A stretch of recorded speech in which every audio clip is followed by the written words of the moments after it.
이제 야곱이 마지막 요셉과 베냐민을 향한 축복을 마치고 장사되는 장면이 이제 그려지고 있는데요. 특히 요셉을 향하여서는 무성한 가지라 그랬어요. 또 샘 곁에 무성한 가지라고 표현하는데요. 그 가지가 담을 넘었다 그랬어요. 요셉의 영향력에 대한 부분이죠. 그가 번성할 것이고 또 그 영향력이 많은 사람에게 미쳐질 것이다 이야기하고 있습니다. 그리고 요셉의 활에 대해서 이야기하죠. 24절 굳세며 그의 팔은 힘이 있으니 야곱의 전능자 이스라엘의 반석인 목자의 손을 힘입었다 이렇게 표현되어 있죠.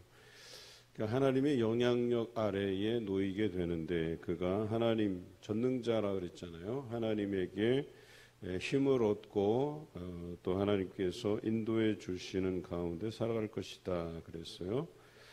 그래서 25절에도 나와 있죠. 내 아버지의 하나님께로 말미암나니 그가 너를 도우실 것이고 또 전능자로 말미암아 복을 주시는데 위로는 하늘의 복과 아래로는 깊은 샘의 복과 젖먹이는 복과 태의 복이 그에게 있겠다라고 했습니다. 이렇게 문장만 들어봐도 유다와 견줄 만큼의 복이 이 요셉과 그의 후손들에게 주어질 것임을 우리가 알 수 있죠. 26절도 마찬가지입니다. 아버지의 축복이 내 선조의 축복보다 나아서라고 되어 있어요. 야곱에게 하나님께서 이삭을 통해서 축복하신 것 그 이상으로 요셉에게 주어질 것이라고 이야기하죠. 보통은 일반적으로는 우리가 세상에서 부모에게로부터 이제 자녀에게 이제 재산이 이렇게 물려질 때 보면 이렇게 자식들이 많으면 n분의 1 하거나 장자에게 많이 돌아가거나 우리 같은 경우는 남자에게 조금 더 여성보다 좀 많이 주고 이런 여러 가지 형태들이 있잖아요.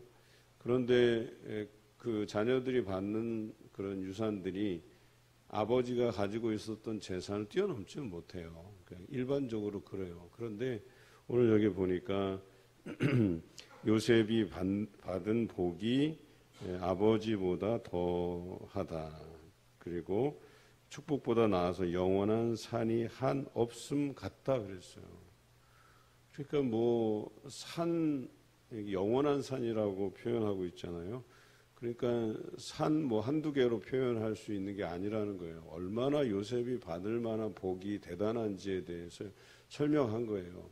영원한 산이 한 없음 같다 이렇게 표현하고 있잖아요. 참 축복하는데 이런 축복문이 있을까 하는 생각이 들어요. 그러니까 요셉이 하나님이 동행하시고 하나님께서 내려주시는 복이 그에게 임하기 때문에 이것은 말로 다 형용할 수 없다 이렇게 표현한 것이죠. 심지어는 요셉의 머리로 돌아오며 그 형제 중에서 뛰어난 자로 정수리에 돌아오리로다 이렇게 표현하고 있잖아요. 그러니까 한마디로 하나님께서 내려주시는 복이 완전히 압축해서 요셉에게로 다 쏟아지는 형국이에요. 여러분 이런 거 보셨어요? 이게 너무나도 대단한 복 아닙니까? 또 그에 비해서 그의 동생 베냐민은 물어뜯는 일이 아침에는 빼앗은 것을 먹고 또 저녁에는 움킨 것을 나눈다 그랬어요. 그러니까 수고로이 일해요. 수고로이 일하는데 그 수고로이 일해서 얻은 것을 온전히 먹지도 못하고 움킨 것을 또 나누어야 되는 형편이에요. 그러니까 베냐민이 참 별 볼 일 없어요. 나중에 베냐민은 유다 편에 서게 되지만 그 남북조로 나눌 때에 이 남왕국의 구성이 유다와 베냐민이거든요. 근데 베냐민은 유다에 흡수돼요. 그래서 사실은 북왕국이 아수르에게 멸망할 때 대다수 지파가 흩어지고 도망치고 죽임당하고 거의 멸족에 이르는데 베냐민은 살아남는단 말이에요. 그러나 베냐민 지파도 유다에 흡수될 정도로 참 별 볼 일이 없어요. 그런데 여기 보면 그의 삶이 좀 안타까워요.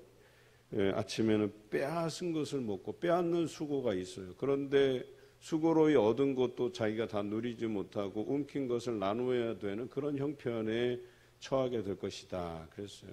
정말 다른 어떤 형제들보다 참 이건 복이라고 해야 될지, 그러니까 수고로운 거예요. 한마디로 우리가 어제 나눈 말씀에 보면 이사갈이 양의 우리 사이에 꿇어 앉은 건장한 나귀로다. 그래서 그 앞에서 유다가 말한 나귀하고 여기 이사갈에서 말한 나귀가 다르다 그랬어요. 이사갈의 나귀를 뜻하는 것은 그러니까 평생토록 노동해야 될 그런 삶이다라고 이야기한 것이거든요. 그런데 그에 비해서 이거는 노동한 대가만이라도 받으면 좋은데 그것마저도 나누어야 되는 형편이니까 얼마나 힘든 여정이겠어요. 이렇게 해서 자녀들에 대한 축복문이 끝나고 28절에 보면 이들은 이스라엘의 12지파다라고 선언하고 있습니다. 이제는 야곱의 아들들이라고 표현하지 않고 지파다 표현하고 있어요. 이때부터 지파의 부분들이 다루어지고 있다라고 하는 것이죠. 그리고 이 지파라는 표현은 앞으로 이 아들들을 통해서 큰 민족을 이루어 가실 하나님의 계획이 함축된 단어예요. 그래서 지금의 12아들들이 이제 각 지파의 수장이 되고 그 후손들이 하나의 큰 민족들을 이루어 갈 것이라고 이야기하는 거죠. 얼마나 대단한 일인가 모르겠습니다. 그들의 아버지가 그들에게 말하고 그들에게 축복하였으니 곧 그들 각 사람의 분량대로 축복하였더라 그랬어요. 그러니까 분량대로라고 하는 표현이 대단히 중요합니다. 그들의 삶 안에서 그들의 과거의 전력이 어땠던가 보다는 그 유다의 경우를 보면 상당한 축복문이 기록되어 있잖아요. 그 이유가 뭐예요? 그가 형제들을 떠나서 방탕한 삶을 살고 심지어는 아들도 잃고 그렇게 대가 끊어질 뻔하다가 하나님께서 극적으로 그를 살리시고 다시 그 후손들이 있게 하셨잖아요. 그리고 나서 무리로 돌아와서 그 리더십을 발휘하는 유다였잖아요.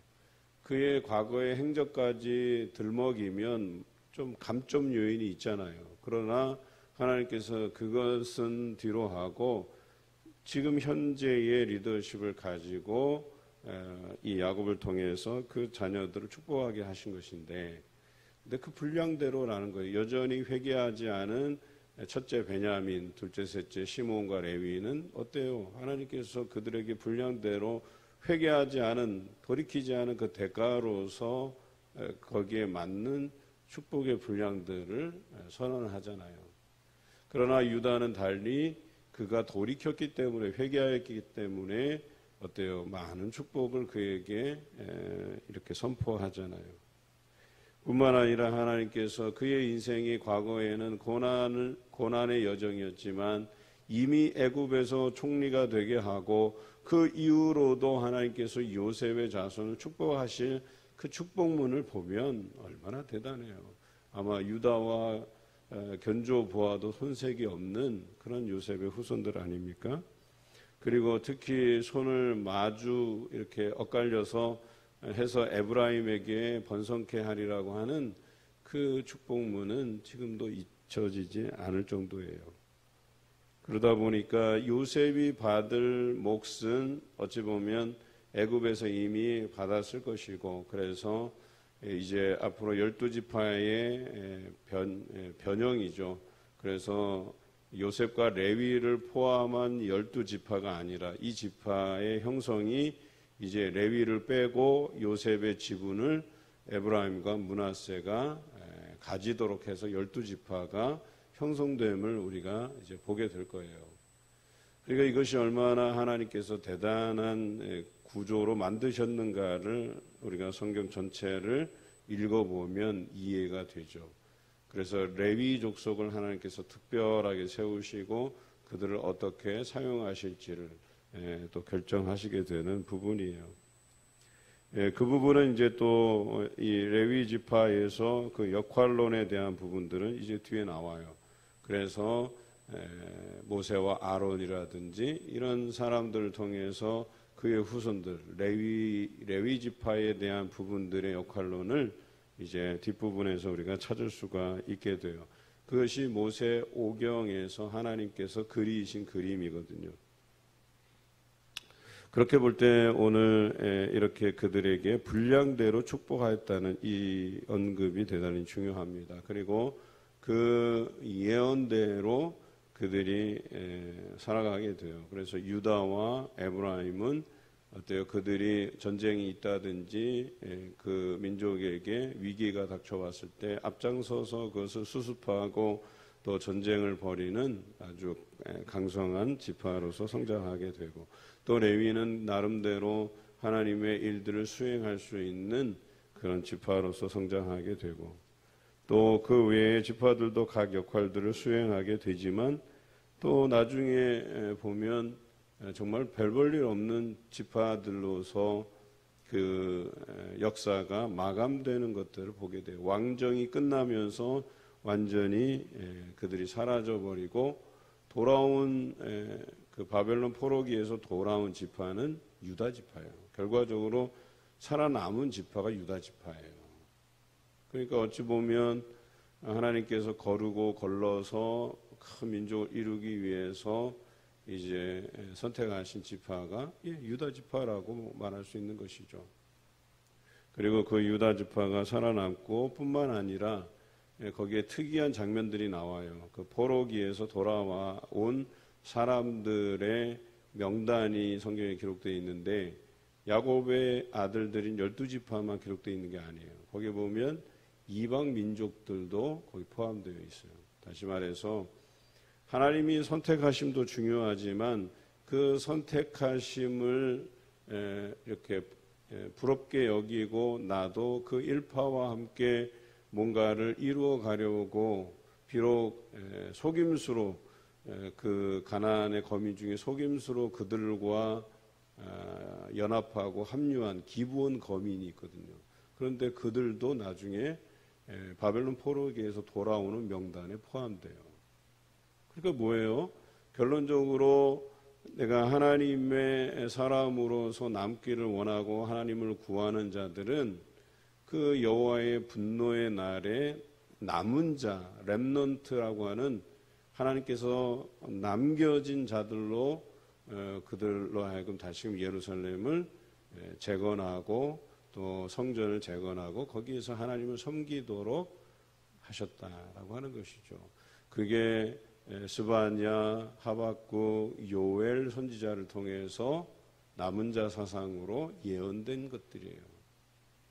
그러니까 우리가 생각하는 것은 유다만 살아남을 것이라고 하지만 그 이후의 역사에도 여전히 하나님의 얼굴을 구하고 찾는 자들에게, 하나님을 기뻐하는 자들에게 하나님의 족속이 되게 하셨다는 것, 약속의 백성이 되게 하셨다는 것, 이것이 바로 인류 구원을 향한 하나님의 큰 그림, 큰 계획이었다라고 하는 거죠. 그러나 여기 분량대로라고 하는 표현은 그들이 하나님의 얼굴을 구하지 않고 이후로 하나님을 떠나고 우상들을 섬기는 지파들, 그런 지파들은 다 멸족시키고 거기에서 다 정리하셨다라고 하는 거예요. 이게 분량대로라고 하는 표현이에요.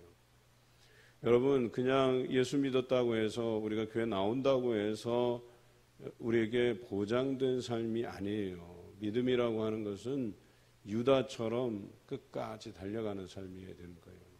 멸족당하지 않고 끝까지 살아남고 끝까지 하나님의 백성으로서 자신에게 주어진 그런 일들을 감당해야지만 끝까지 살아남는 거예요. 끝까지 하나님의 백성이라 인정받는 거예요. 내가 신앙생활을 좀 늦게 시작해도 그렇게 먼저 믿은 사람들이 있더라도 내가 하나님의 사람으로서 살아가기를 다짐하고 다가오면 또 하나님 앞에 서면 하나님께서 그를 들어 사용하신다는 거예요. 이것이 얼마나 큰 은혜인가를 기억하셔야 돼요. 그러니까 기존에 달려가던 사람들은 끝까지 달려가야 되는 것이고, 그래서 사도 바울과 같은 고백, 내가 전제와 같이 부어지고 달려갈 길을 다 달린 후에 나를 위해서 이 생명의 면류관, 의의 면류관, 이것이 내게 주어지고 또 그 이름을 부르는 모든 사람들에게 주어질 것임을 선언하잖아요. 여러분, 끝까지 잘 달리셔야 돼요. 포기하지 마셔야 돼요. 신앙이라는 게 바로 그것이에요. 비록 이들이 하나님께로부터 야곱을 통해서 축복의 선언문을 듣지만 그것이 유지되기 위해서는 하나님에 대한 그 얼굴을 구하는 행위들이 지속되어야 된다라고 하는 것이 전제되어 있어요. 자, 이제 야곱이 장사되어서 열조에게로 돌아가게 되는데 그곳이 가나안 땅 마므레 앞 막벨라밭에 있는 굴이라고 했습니다. 그곳에는 아브라함이 장사되었고 아내 사라 그리고 그의 야곱의 아버지 이삭 그리고 이삭의 아내 리브가 그리고 거기에 야곱의 아내인 레아도 그곳에 장사했다 이렇게 되어 있어요. 그리고 그곳에 자신을 묻어달라고 이야기한 것이죠. 그리고 그곳은 가나안 땅이잖아요. 애굽에서 가나안 땅을 향해서 그 장래의 행렬이 이어져요. 그리고 훗날 이것은 출애굽의 예행 연습이 되는 겁니다. 그래서 그들이 애굽을 벗어나서 가나안 땅에 이르게 되는 이 하나님의 약속의 땅에 입성하게 되는 광야 40년의 그 역사를 미리 한번 체험해 보는 거예요. 그래서 야곱의 장례를 통해서 가나안 땅에 한번 가서 그를 묻고 다시 애굽으로 돌아오게 되죠. 이것은 뭐예요? 곧 요셉에게도 하나님께서 자기를 통해서 이 고센 땅에서 자기 민족을 크게 번성시킨 후에 큰 민족을 이룬 후에 자신도 이제는 하나님께서 약속하신 그 가나안 땅으로 돌아가야 될 것을 알게 돼요. 그래서 50장에 보면 요셉이 마지막 유언을 남기는데 자기의 뼈를 여기에서 꺼내서 나갈 때 가지고 가서 그 가나안 땅에 나를 묻어달라 이렇게 유언하는 거죠. 그러니까 요셉은 대단한 사람이에요. 하나님의 계획을 미리 알았어요. 자신이 어떤 쓰임이 있는지 고백하게 되어 나를 이리로 보내신 분은 하나님이시다. 그리고 자기 백성을 구원하게 하고 큰 민족을 이루고 결과적으로 다시 약속의 땅을 향해서 나가게 할 것이다 라고 하는 하나님의 그 그림, 그것을 이해했던 사람이에요. 오늘 여러분들도 큰 그림을 그리시기 바라요. 그 큰 그림이 곧 하나님의 그림이기를 바라요. 하나님께서 여러분에게 원하시는 그 그림, 그 길 걸어가시는 여러분 되시기를 주님의 이름으로 기원합니다.